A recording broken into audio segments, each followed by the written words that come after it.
Hello. Welcome everyone to our third webinar of our series, a webinar on inclusion in the field of our Erasmus project PINC, Empowering Preschool Educators, Best Practices and Resources for Inclusion of Children with Behavioral Disabilities. As all the other times, if you've already participated in our webinar, you will now know we will start with a small introduction of what PINC is, so what this project refers to. Before starting, I remind everyone that the webinar is being recorded for dissemination reason. So we will then upload the recording on our project website so that anyone who is interested in rewatching it will be able to do it. So if you prefer not to appear, let's say, on the screen, you can switch off your camera. Otherwise, of course, you are very welcome to leave it on so that we can all see each other's in the eyes, let's say. The second thing that I share before starting is that at the end of each webinar, every participant will receive the slides that will be used during the webinar so that you can review and share them with your colleagues and your families, parents, educators, and whoever could be interested. So you don't need to write a lot of notes, let's say, because everything will be shared with you at the end of the webinar. The last thing, be aware that at any time, let's say when you have a question or you want to interact, you can always do that, either by raising your hand and talk, or by writing in the chat. So we can also use the chat as a tool to interact with us, with me and the speaker and all the other people. So at any moment, you can always write and we will read the messages that you will send. So these just some disclaimers before starting.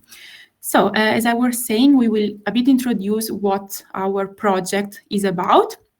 So PINC is an Erasmus KA2 project. For those who are not familiar with Erasmus projects, you may be interested in knowing that KA2 Erasmus projects are collaboration and cooperation projects among different organizations, institutions, schools that are all part of the European Union. The idea and the aim of Erasmus projects is to create something innovative, something concrete that should improve and enhance the quality and accessibility of the education. So we are always in the field of education. Our PINC project started last year, so it's already 1 year that we've been collaborating together in this project, and it will end in 2026.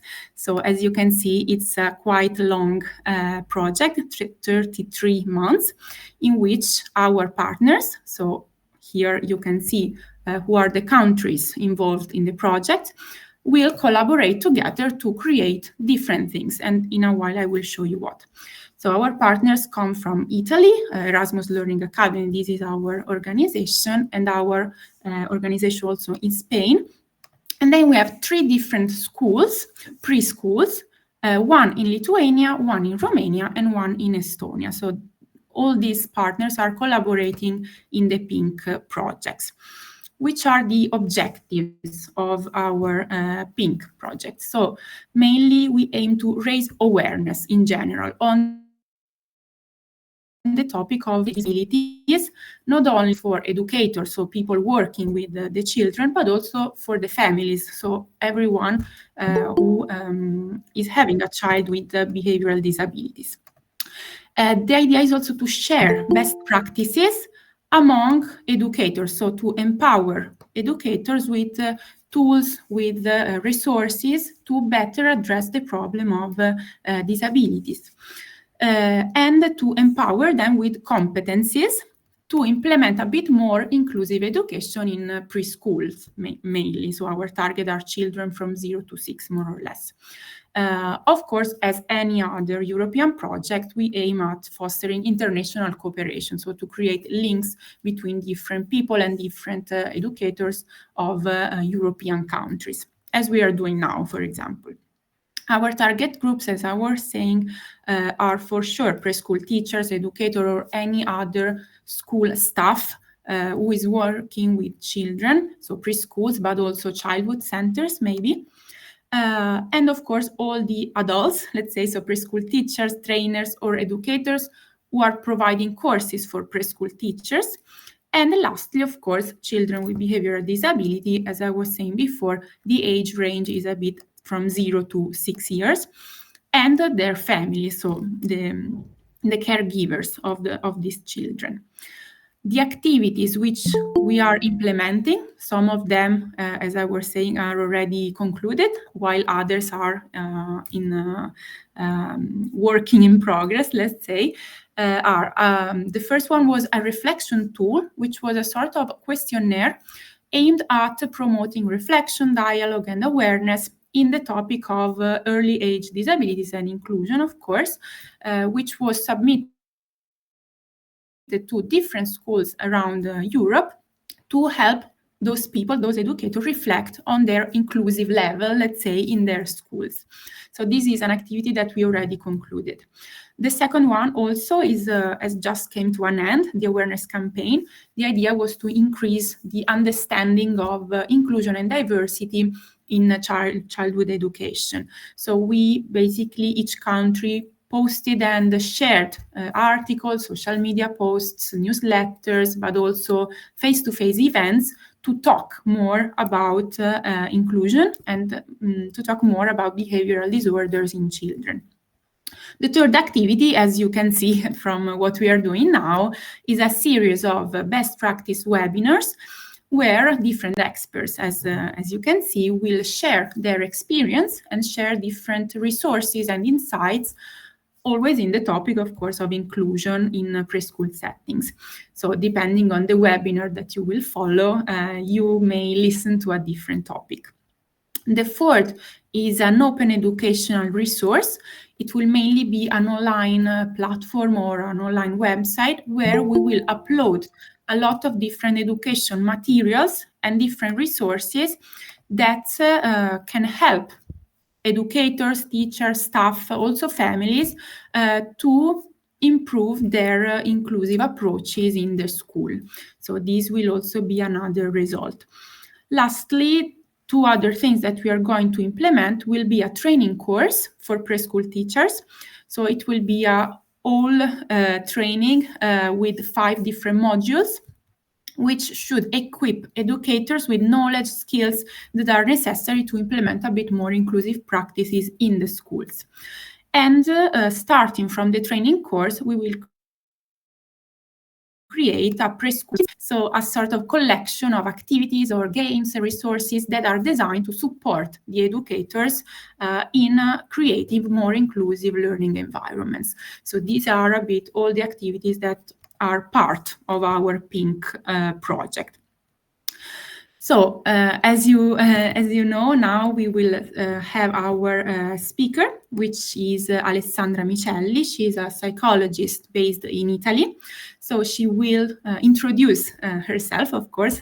She will tell something about herself, and she will talk about the concept of token economy. So I leave the word to her, and remember that at any time you can write or speak to ask all the questions that you have. So I will stop my presentation and I leave the word to Alessandra. Thank you, Susanna. Okay.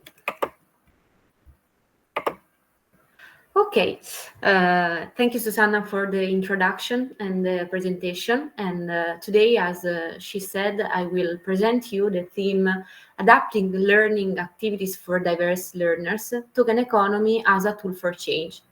Before starting the presentation, I would like to introduce myself and my education and work experience. I graduated at Padua University with honors in clinical developmental psychology. I did my postgraduate internship at IRCS Fondazione Stella Maris of Pisa, that is one of the Italian Center of Excellence for the evaluation and treatment of autism spectrum disorder. I'm now registered as a psychologist and I'm training as a psychotherapist. at a cognitive behavioral school specialized in childhood, adolescence, disability, and autism. I worked as a kindergarten educator for 2 years, and now I work as a clinical psychologist, and I conduct behavioral interventions with children and adolescents with autism and or behavior disabilities according to the ABA method.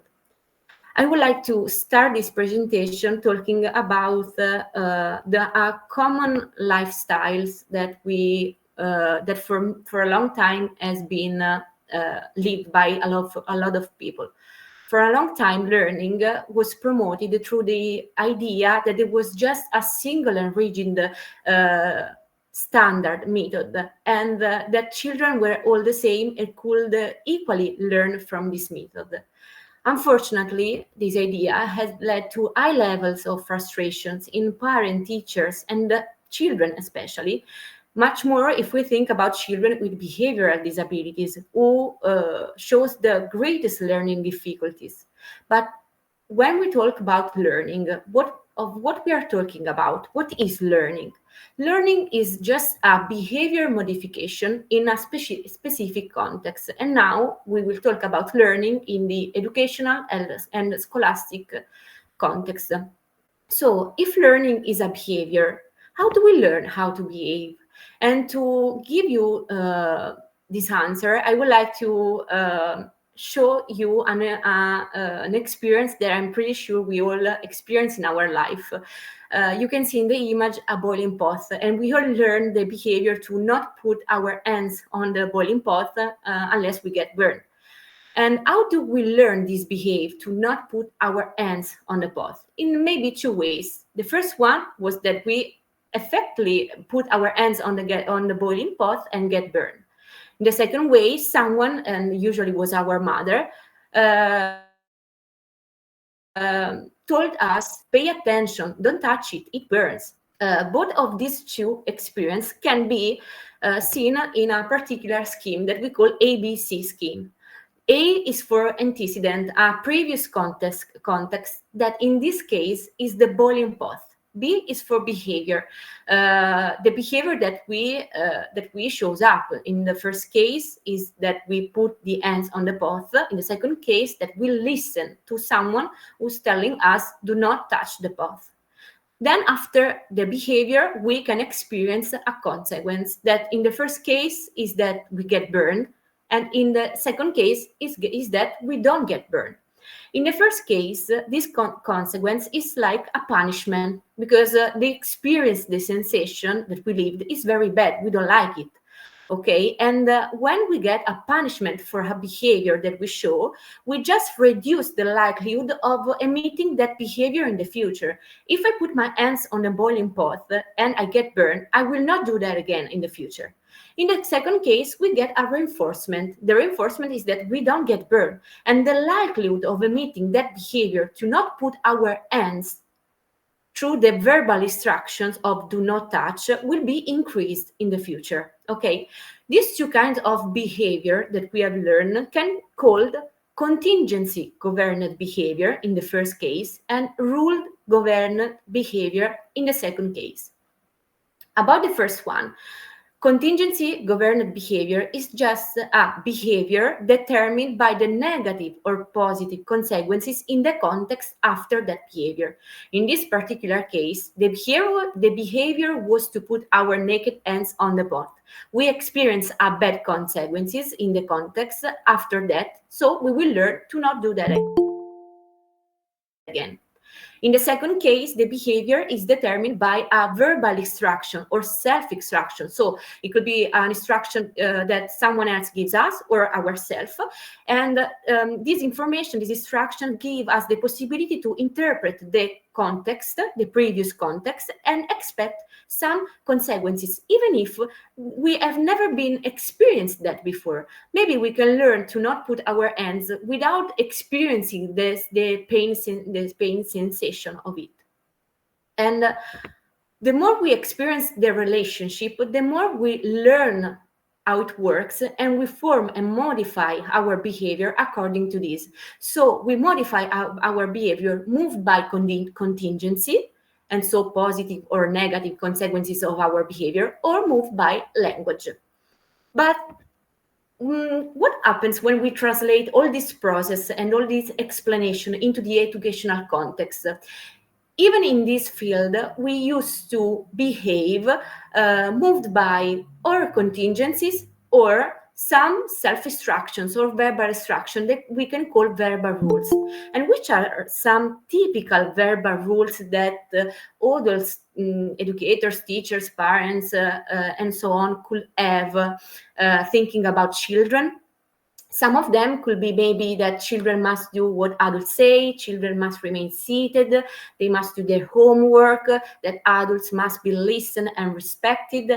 And if we think about children who have behavioral disabilities, which are some typical behavior displayed by them, they don't listen, maybe they have trouble doing their homework, they don't want to remain seated, and these are all opposite behavior, if you can notice.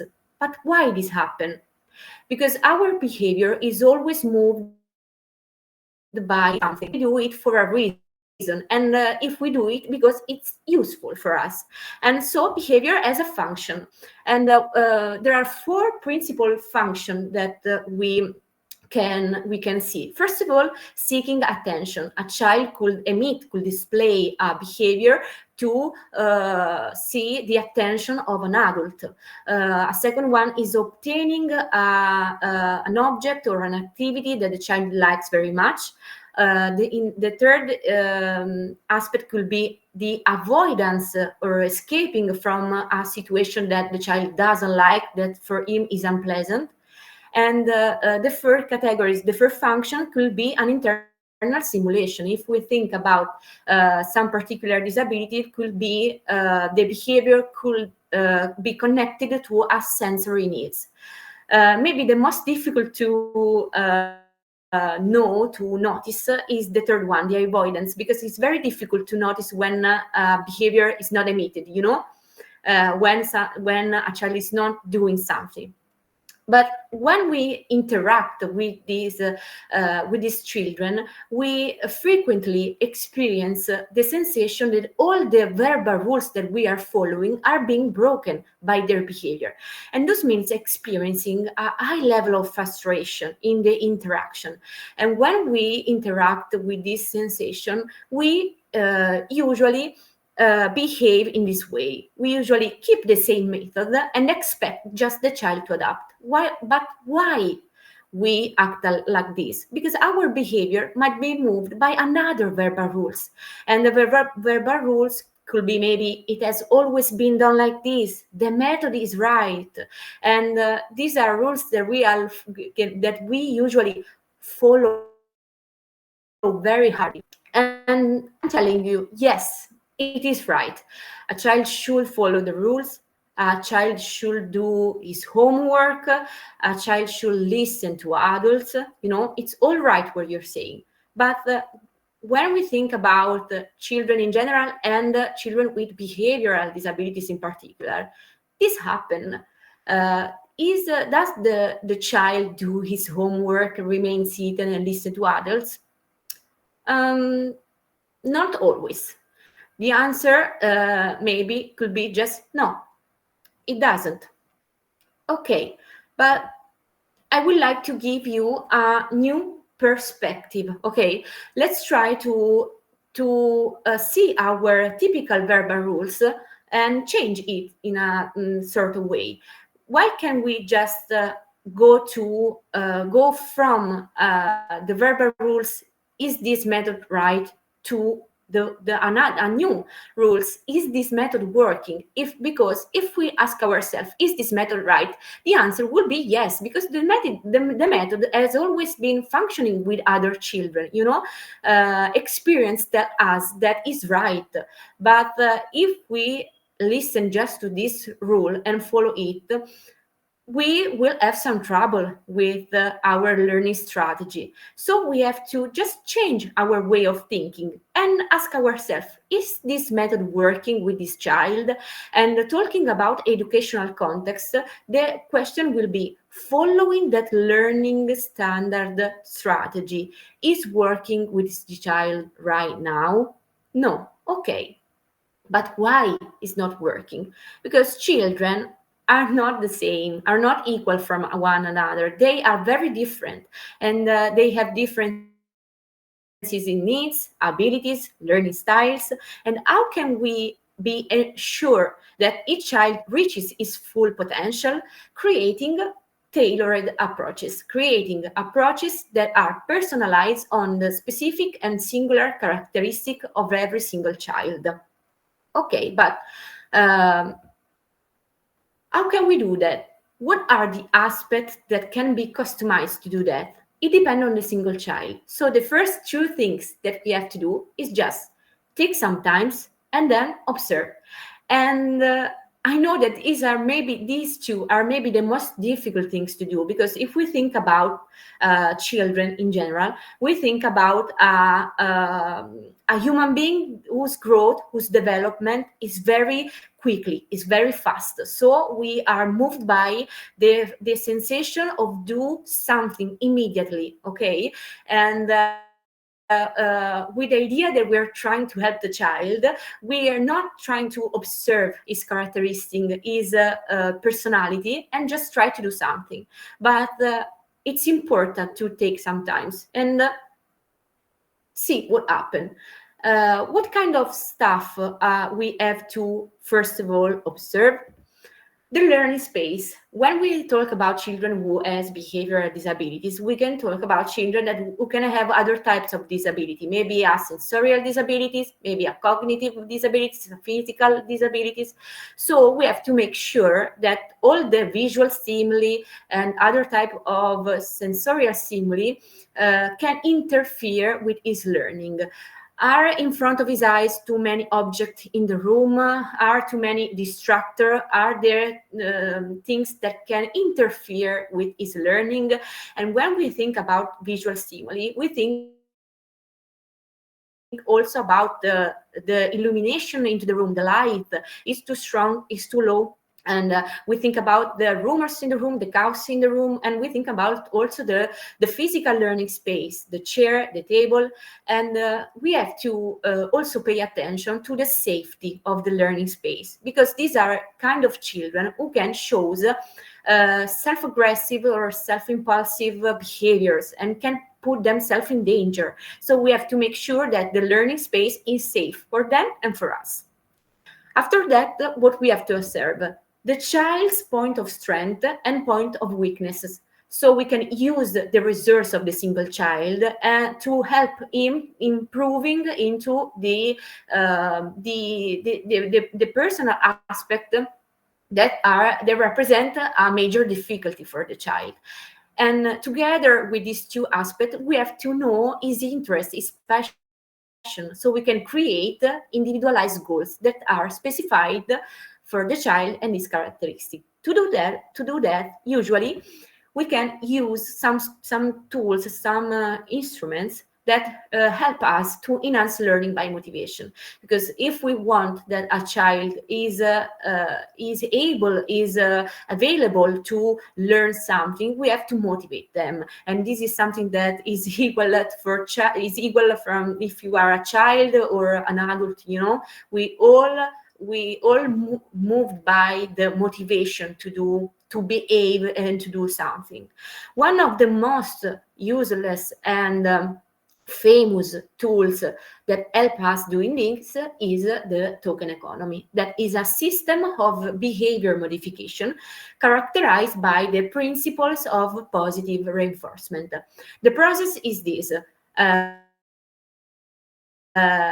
If the child shows a desired behavior, I will give him a points that we call token. And if we earn a certain numbers of tokens, and then use them to as an exchange coin to get something in return. That usually is a rewards, a prize. But what is a token? A token is just an object or a symbol that, as you can see in the image, it could be maybe a ticket, it could be a sign on a paper, it could be a smile, wherever you want, that is exchanged to obtain other objects or activities very liked by the child.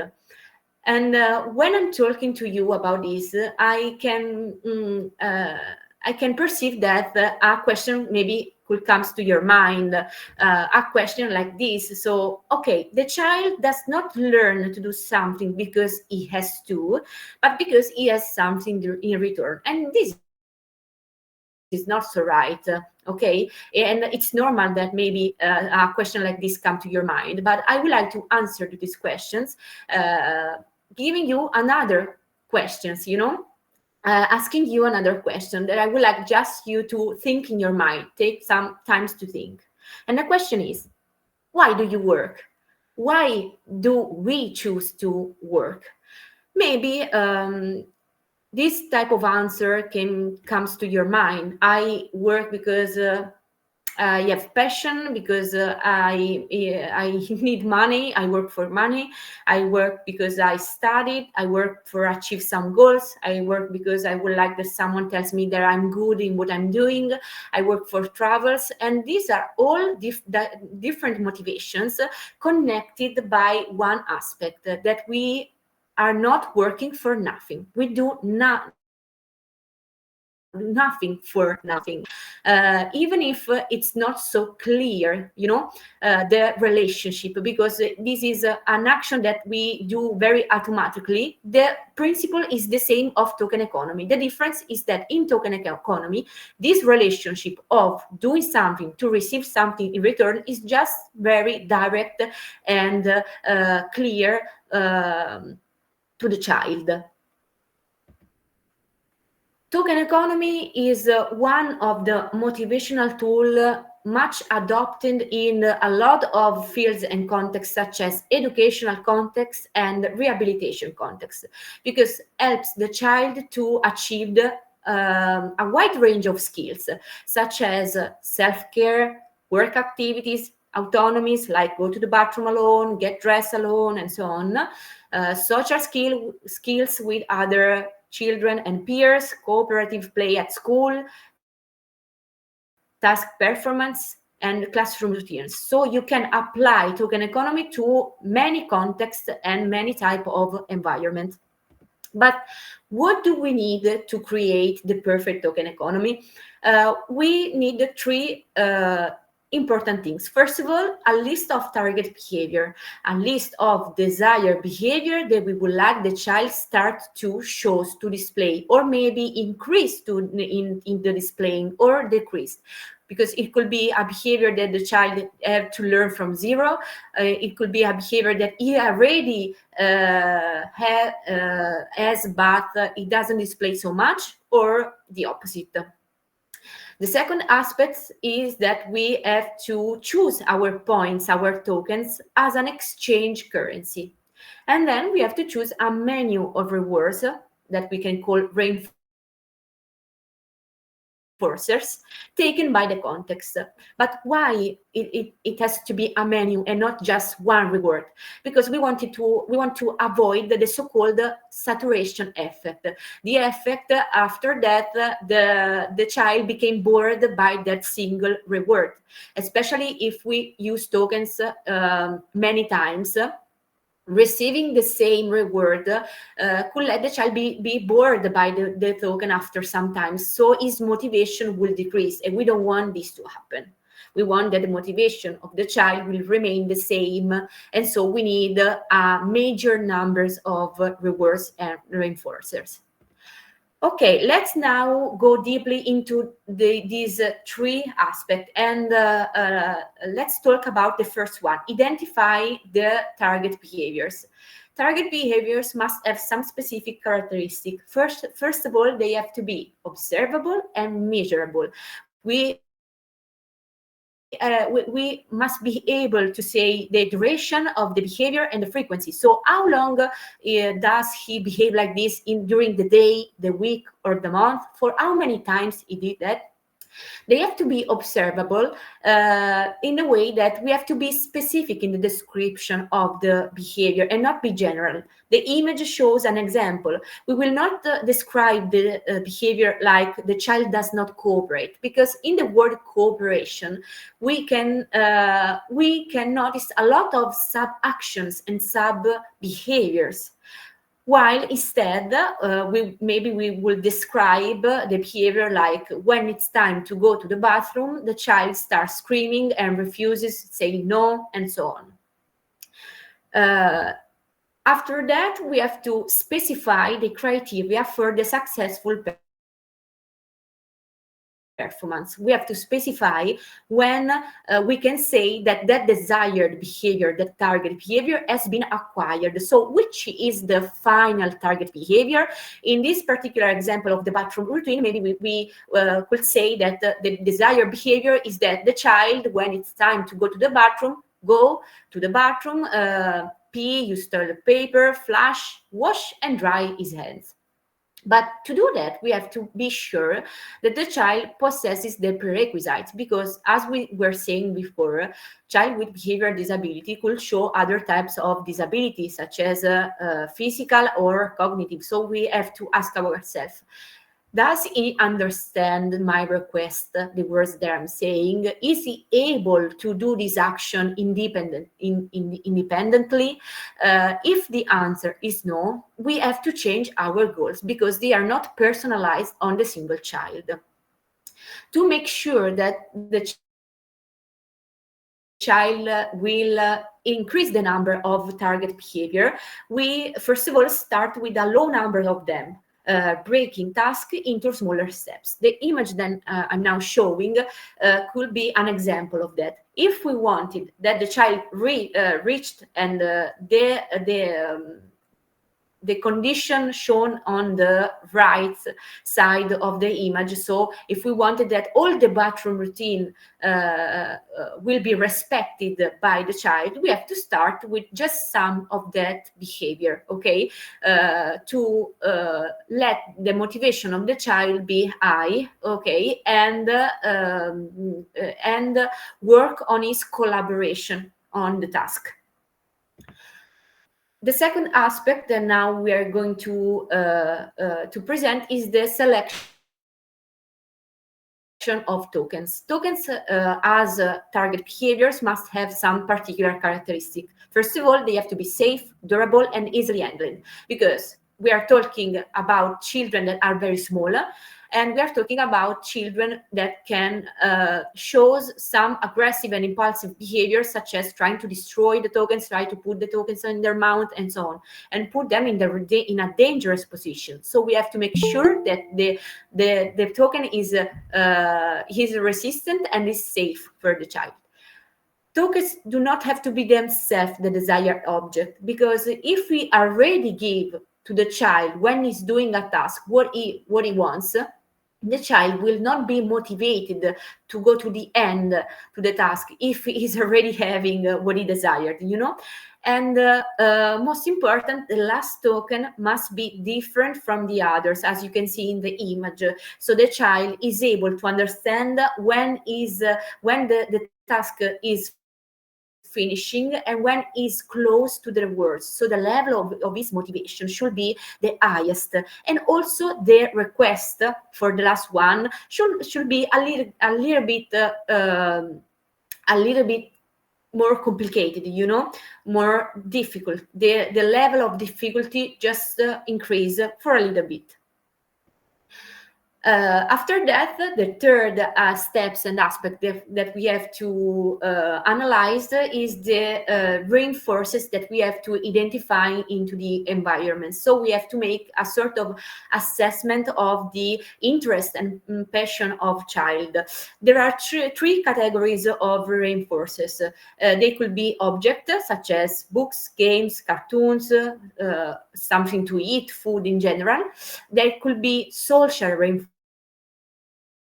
reinforces, such as attentions by an adult, or received sentences like, oh, very good, well done, good job, keep going, And then they could be activities such as go to the cinema, go to a concert, go for a trip, do some sports. Usually, the social reinforcers is always used during tokens. We don't give social reinforcers only at the end of the tokens, but at the beginning and in the middle, because children are very reinforced and motivated by an adult who say to him that what he's doing is good and is right, But how can we explain token economy to a child? Sometimes it's just sufficient to explain it verbally, maybe saying something like, okay, if you do this action, if you do this behavior, I will give you a point. And when you get a certain number of points, you can use them to make something that you like, to receive something that you like. But if it's not sufficient, we must do the process of conditioning the token.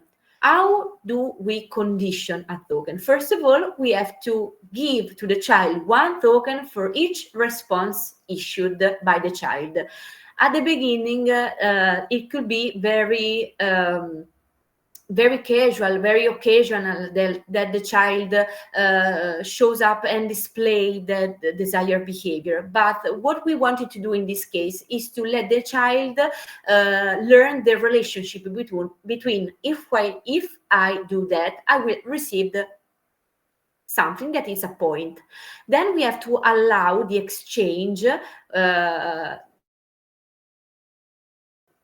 after a few numbers of tokens, because tokens itself, it doesn't mean anything for the child. It's just a piece of paper. It's just maybe something written on the wall. It doesn't mean anything, but he has to understand that learning this will let him behavior to access to something that he likes very much.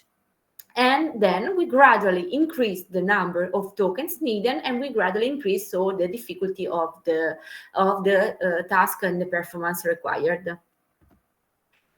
To do that, it's very important that we establish the exchange relationship with the child. So we must be clear with the child when we about some aspect. First of all, when the token is earned. So we have to tell the child that you earn the token when you show this particular behavior, when you behave like this, doing this action. Then we have to clarify also when tokens are exchanged for the final reward. So the child must be aware of the duration of the token, of the numbers of tokens that he has to earn before getting the reward.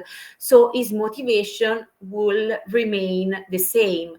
Because if we think maybe at the situation that we don't tell when he will receive the prize and the rewards, the child must just think about, okay, so I will give my rewards after, 10 tokens or 100 tokens. And the perception of this variability is very frustrating for a child. So we let him be aware of the duration and of the timing of the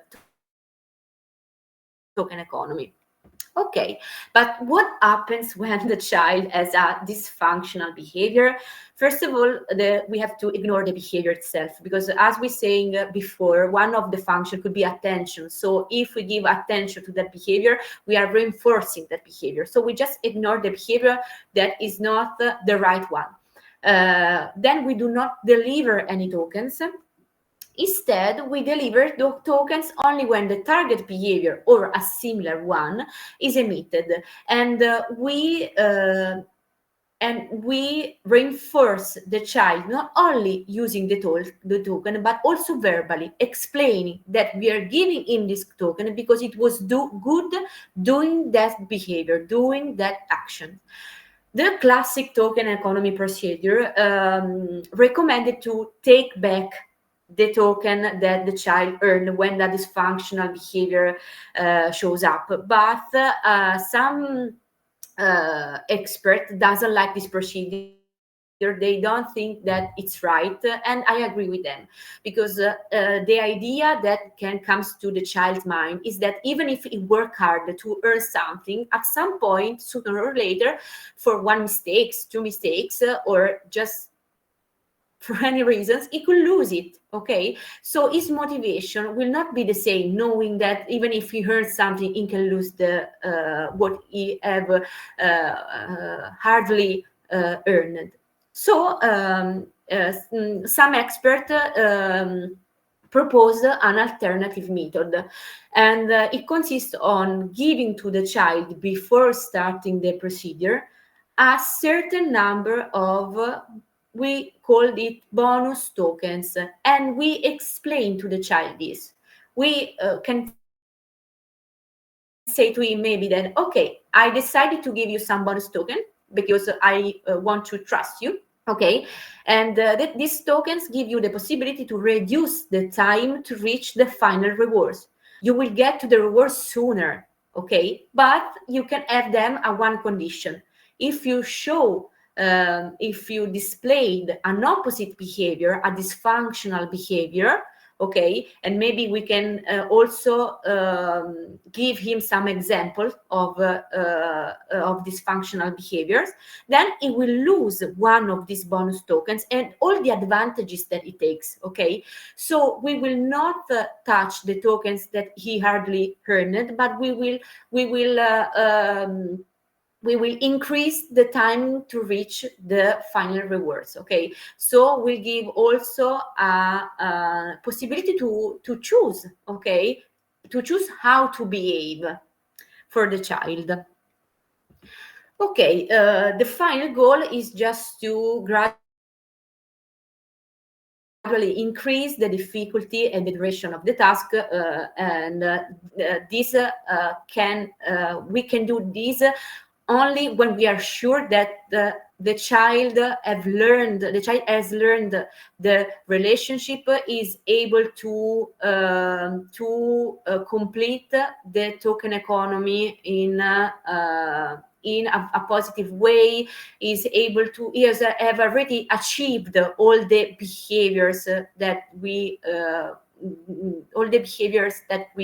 were first decided to concentrate with. Now, I would like to give you an example from a daily life. I work with this child that, for privacy, we will call Diego, and also for privacy, in the image and in the video that I will show, you will not see his face, that at the time was 4 years old. Diego has a particular neurological condition that brings a multiple disabilities that consist of a language disabilities, is vocal but not verbal, so we communicate through sign language. In fact, you will see this type of communication in the video that I will show you next. Diego has a motorial disability, so he's not able to move independently, and he always needs an adult help to do everything, and also has a visual impairments. At the same time, Diego is a very clever child, and he understands everything happens around him.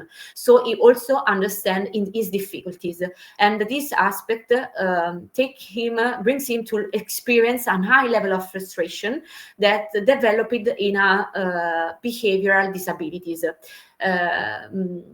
And this behavioral disability shows up especially when a request is made to him when we ask him to do something. So he never wanted to accept to sit on the chair and do an activity and participate and collaborate into the activity. So one of the target behavior of this token economy, of the token economy that we implemented for him, was that he will remain seated on the chair and then to complete an activity that in this case was a classification activity. There were three categories: animals, foods, and numbers. And we give to Diego the single elements, and he had to put it on the right box, okay, on the right category. Diego likes very much tower games, not so much the construction part of building the tower, but to watch the tower completing and let the tower then fall. Okay, so because of the importance of conditioning token, we decided to use the single piece of the tower as token because they weren't the desired object itself. Okay, the tower, it's the image that you can see. It's not the only tower that we used to avoid the desaturation effect of before, but maybe it's the most useful because as you can see, the last elements of the tower is very different. So it's a perfect token. Well, it's a perfect last token. It's an animal, has a different shape, it makes a sound, so it's very different. The rewards, it will be that the tower is finished and ready to collapse, and the system of change is that, okay, we will add a piece to the tower each time that you post the photo in the right category, okay? First of all, I would like to show you how do we implement the space, okay? Because we have to make some changes for the space. As you can see, the first element is the safety of the space, because Diego used to show very self-aggressive behaviors, okay? So we have to make sure that the learning space was safe for him and for us. So you can see a lot of soft elements around him, on the table, and so on. Then another element is the position. You don't know, but on the background you can see some toys, and this was the usual game space of Diego. So we decided to put his space behind his back, so he wouldn't be distracted by his favorite toys, and I have to be in front of him, so he will just see my face, the materials on the tables, and on the background there was just a white wall. So we let them know any type of visual stimuli could interfere with the session. And another aspect that we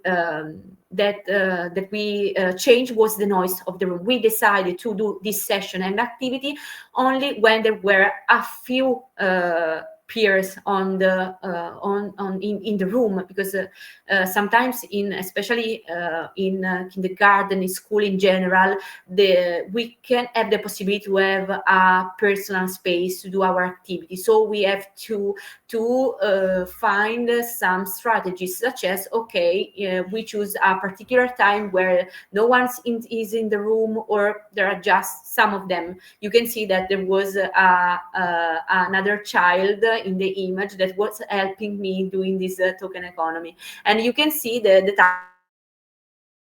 tower that is the rewards for Diego, and it's a different tower. Okay, now I would like to show you some piece of videos of a typical session, and I would like you to notice some aspect and then analyze them. Okay, I would like to, first of all, that you pay attention on the body movements and mouth sounds of Diego, on my vocal intonations and face expressions, and on my verbal reinforces during the session. Now I let the video started. Cos'è? La giraffa va insieme agli animali, bravo, mettila con gli animali, super! Attenzione, che arriva un altro pezzettino. Okay, as you can see in the video, Diego moved this body frequently, okay, and also you have some mouth sounds. That is this in the video. Our target behavior was just that he remained seated during the activity, and this is actually what he was doing. He was sitting on his chair. So even if he was doing something that maybe we couldn't perceive as functional, okay, it wasn't the target of this particular behavior. Because if we wanted it to be, the target behavior maybe will have been, okay, Diego remains seated on the chair and his body don't move. His body doesn't move. But it wasn't the target behavior, so I just ignored this aspect. And we also have to specify that these body movements are related to his disability and are related to a particular sensory needs that he has. So it's something that we can control, but not so much. Okay. Then I would like to analyze my vocal intonations and face expression. You can see that my intonation at some point was very high and my expressions were very happy, and I used to make them in relationship to his answer to the task. When he put the right categories, the right image into the category, I was very I showed very much happiness, and I used to reinforce Diego verbally. I reinforce him with a social reinforce, so saying super, very good, good job, in two conditions. The one is that is when he showed me the right sign of the image that I showed him, and then when he earned the piece of the tower. So I give him the token, or maybe let's say better, I add the token to the tower, and then I reinforce verbally the child. And as you can see, I specifically say, attention, is coming another piece, is trying to make the motivation of the action very high. Let's try to motivate the child that we are building something that relax very much, that we are going on, you know? Okay, let's now analyze another video. Now I would like you to pay attention on my waiting, on the verbal prompts, on the verbal helps that sometimes I give to Diego. I would like that you pay attention on the mistakes that by Diego, of Diego, and on the reinforce and work on motivation. Cos'è? Il mandarino, bravissimo! Il mandarino va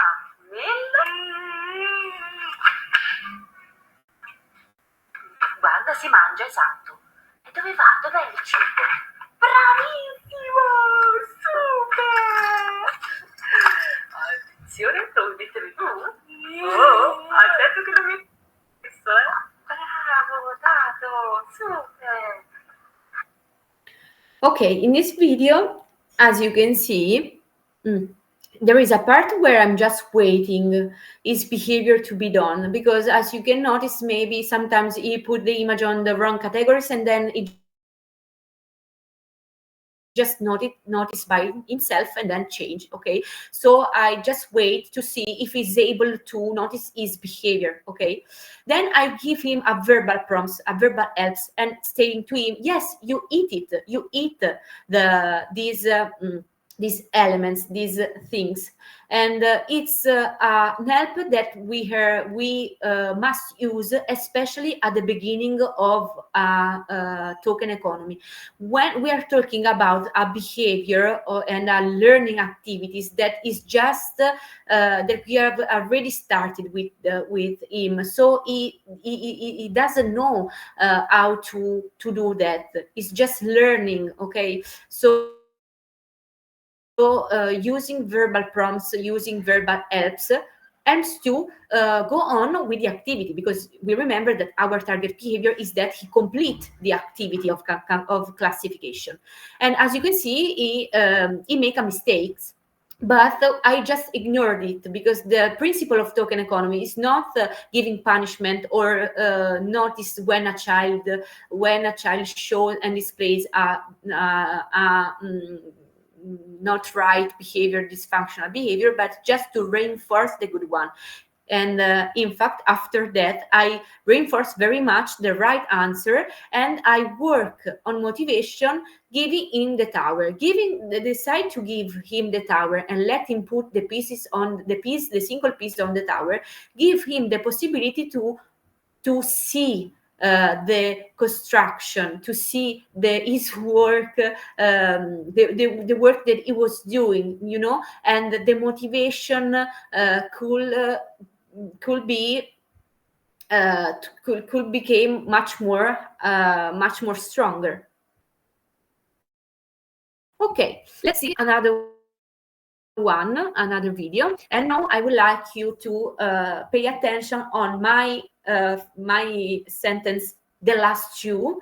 I would like you to pay attention on the freedom of choice that I gave to him at some point, and also on the speeding of my reinforce. Okay, the how faster is my reinforce. Chi c'è qua? Questa è la zanzara.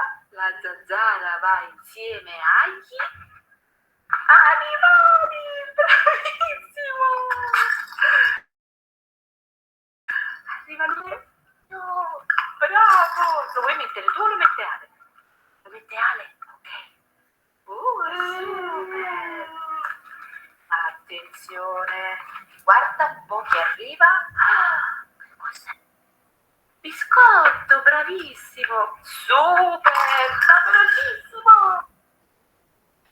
Okay, about the sentence, the last two, I decided choose to tell him that it was the last two piece, because to give him the possibility to understand that the words was very close, that the task was finishing, and to work again on his motivation during the task.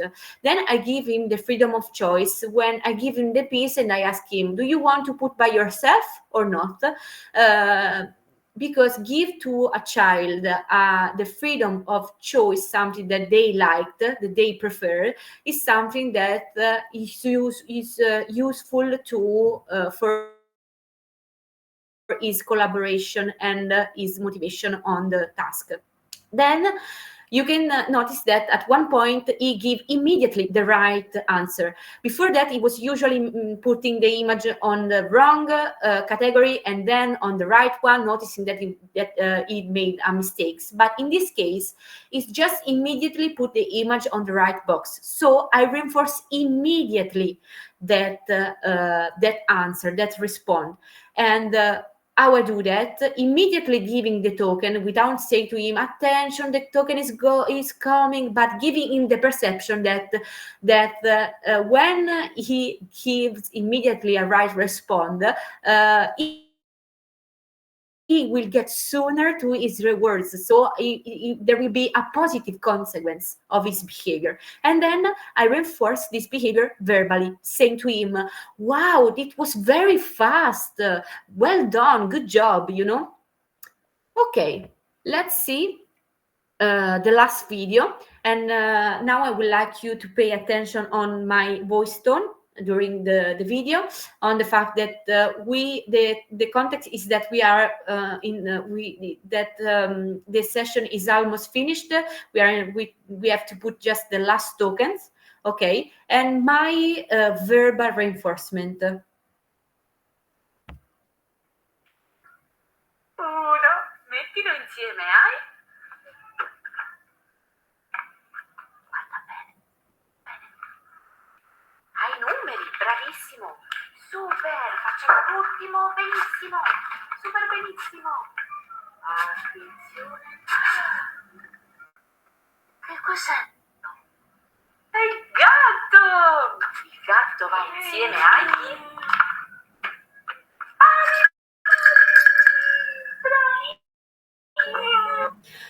Okay, now let's talk about my voice tone. As you can notice, when my voice tone was very different between the first categorization and the second one, because in the first one, Diego make a mistakes, and so I wasn't so excited, you know, and my tones just changed after after the categorization and his behavior was right, his answer right.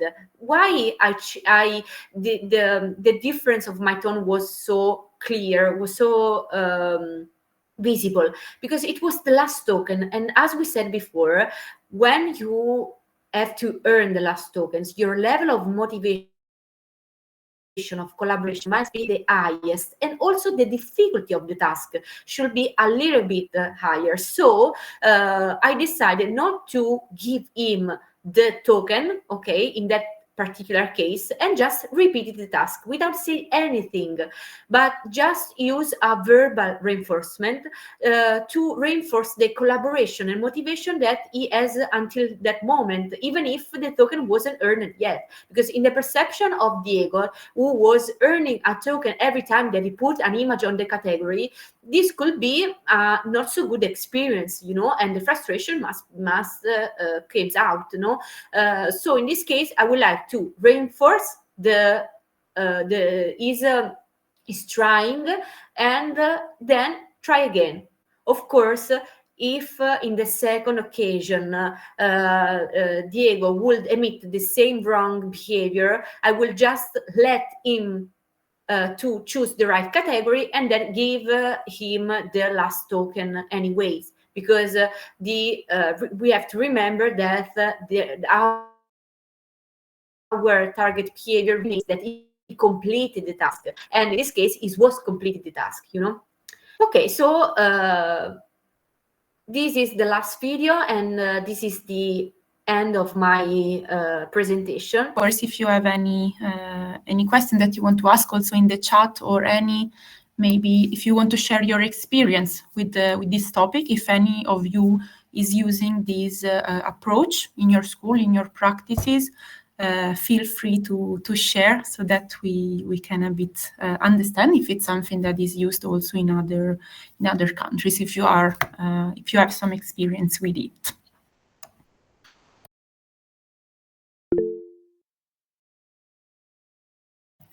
Yes, Daria. Yes, we use it in our special needed children group. We have one small group for children with special needs, and they are using this method. But I'd like to ask you, how is it possible to use this method when you have 20 children in one group and there is 1 or 2 special needs children with them? How you can use this method then? Yes, you can use it if we think about maybe a school and a class of students, and you can use it for all of them, and it could become like an activity for the class, and all the class can earn their tokens doing some activities, and maybe the goal is to reach some activities, some behaviors that are behaviors that the single child needs to learn, but that can be also shows and displayed by the other students in the class. So you can use it, and it's very powerful. because you can notice that the group can motivate themselves, and the fact that other people are doing the same stuff motivate the child to do that by himself. Thank you.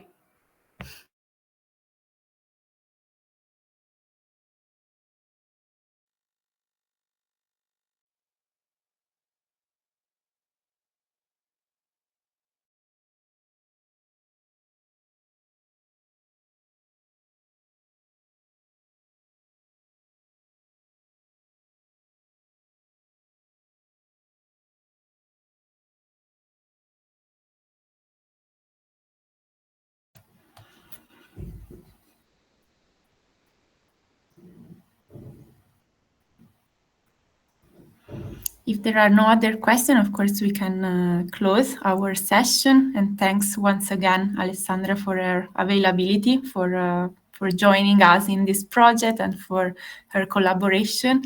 And of course, if any question or any doubt comes to you also later on, you can always write us experience or to ask anything that comes to your mind, let's say.